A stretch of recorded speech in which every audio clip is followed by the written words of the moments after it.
Одним из самых известных и значимых сексуальных скандалов в истории монархии, сыгравших большую роль в истории Европы, а значит и всего мира, было так называемое дело Нельской башни. Это история о 3 бургундских принцессах, которые пошли на поводу у своей страсти и жестоко за это поплатились. Реальная история с годами обросла легендами и вошла в книги известных французских писателей Александра Дюма и Мориса Дрюона. Дело это происходило во Франции в начале XIV столетия во времена правления одного из самых сильных и интересных государей средневековой Франции Филиппа IV Красивого. Все современники сходятся в описании Филиппа как человека с красивой и благородной внешностью. А еще его называли «железным», так как он был целеустремленным человеком железной воли и редкой энергии.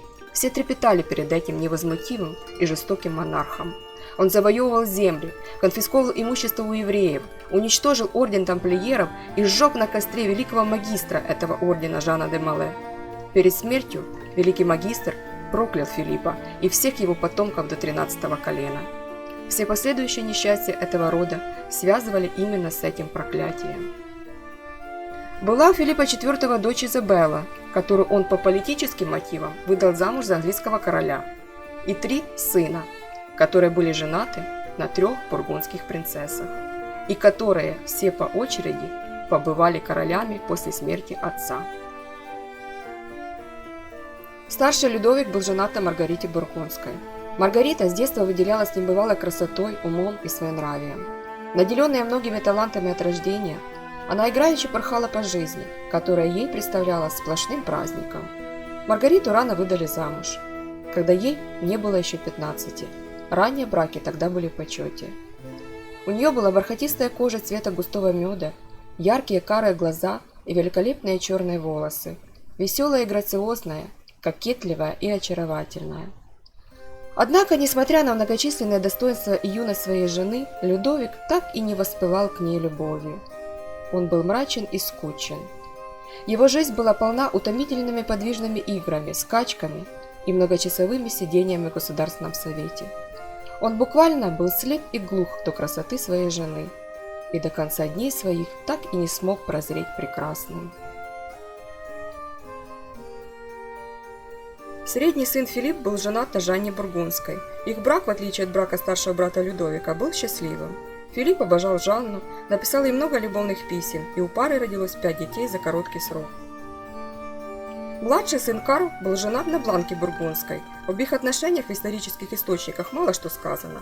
Скорее всего, брак был самым что ни на есть обычным. Жанна и Бланка были родными сестрами, а Маргарита приходилась им двоюродной теткой. На момент дела Нельской башни Маргарите было 24 года, Жанне 26, а Бланке всего лишь 18.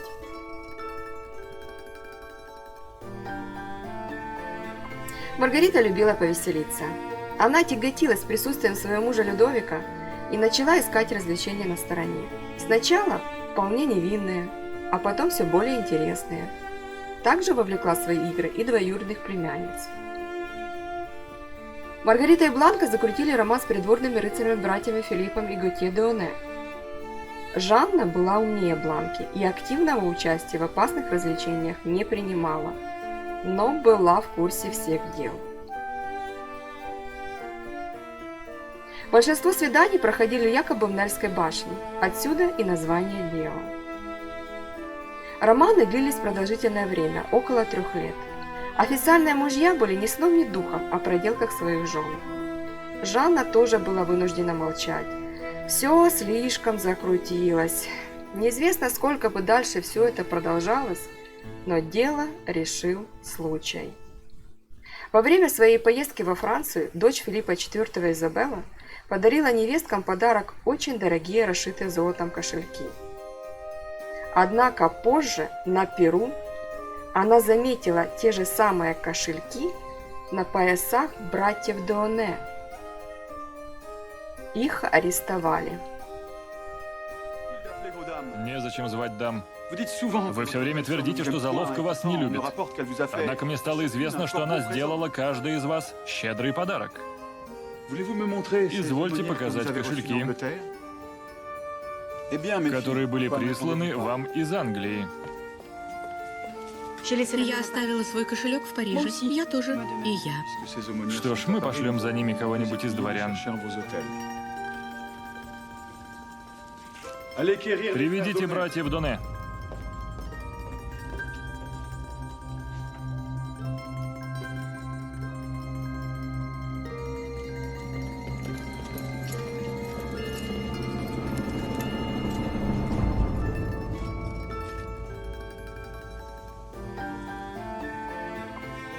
Ваше Величество, похоже, эти господа предугадали ваше желание, ибо на их поясах висят кошельки, что вы так хотели видеть.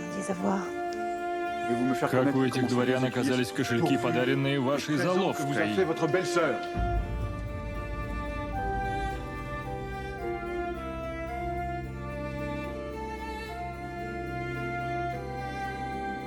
Стража! Сюда! Мессира де Парея ко мне!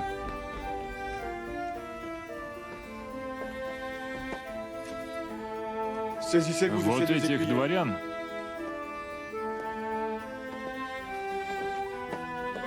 заковать в кандалы. Они предстанут пред моим судом. Мессир Алян, принцессы пока останутся здесь под охраной ваших людей.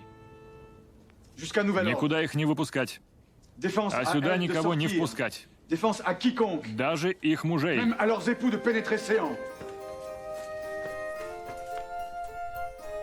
Братья Дуане были приговорены к смертной казни. Их кастрировали, переломали все кости и обезглавили. Маргариту и Бланку приговорили к пожизненному заключению в тюрьме Шато-Гайяр. Обрили на лысо и с позором провезли по улицам Парижа. Жанну осудили за то, что не донесла королю и помогала греху. Также обрили и отправили в заключение в замок Дурдан. Проезжая по улицам столицы, она кричала народу о своей невиновности, о своей любви к мужу и умоляла о помиловании.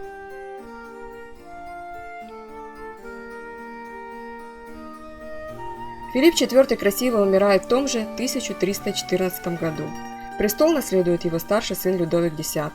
Положение в стране было тяжелым из-за неурожая, голода и начались народные бунты. Но Людовика это не волновало.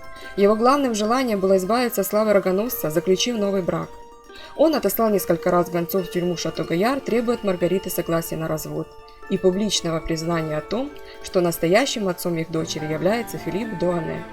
В обмен на это он обещал Маргарите, что переведет ее в монастырь в более комфортные условия.